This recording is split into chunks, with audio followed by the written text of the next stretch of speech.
খালি ডিম খাইতে মন চাইবে, খালি ডিম খাইতে মন চাইবে, ঘরে আনার সাথে সাথে ডিম শেষ হয়ে যাবে আমার মতো এভাবে ডিম রান্না করলে। এই তো জিরি জিরি করে কেটে ডিম ভুনা করবেন, ডিমের ভিতরে সব মশলা ঢুকে যাবে, খেতেও মজা লাগবে।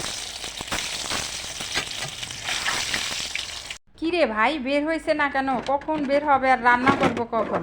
দেখেন ফ্রিজের ভিতরে বোতলে পানি ঢুকাই আমি মাছ রেখে দিয়েছিলাম, একদম মাছ তাজা হয়ে রয়েছে, কি সুন্দর হয়ে রয়েছে। এখন রান্না করলে বোঝাই যাবে না যে এটা ফ্রিজে ছিল।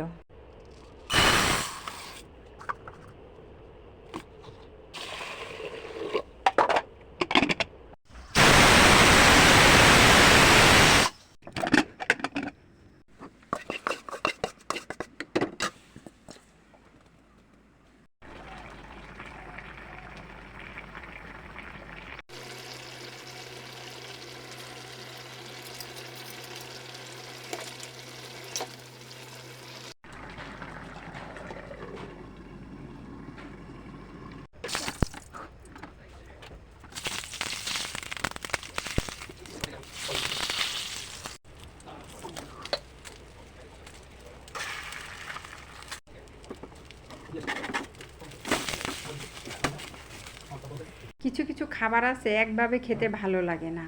এখানে আমি কি বানাচ্ছি শেষে বলছি। ডিম দিয়ে আমি কি বানাচ্ছি বলেন তো? আপনারা একবার শিখে নেন, বাসায় একবার বানাবেন, বারবার খাইতে ইচ্ছা করবে। এটা হলো ডিম দিয়ে আমি মোমো বানাইছি। অনেকেই অনেকভাবে মোমো বানায়, কিন্তু আমি একটু অন্য স্টাইলে বানাইছি, খেতে কিন্তু দুর্দান্ত স্বাদ হয়েছে।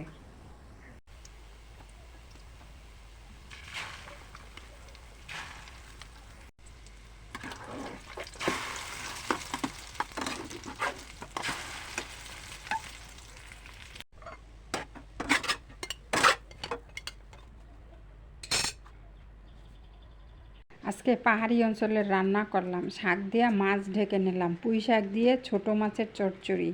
দেখতে থাকেন, ভালো লাগবে। সত্যি খেতে কিন্তু অনেক মজা লাগছে, কম মশলা দিয়ে শুধু পুঁই শাক দিয়ে রান্না করলাম, অসাধারণ খাবার, মুখে লেগে আছে সেই স্বাদ।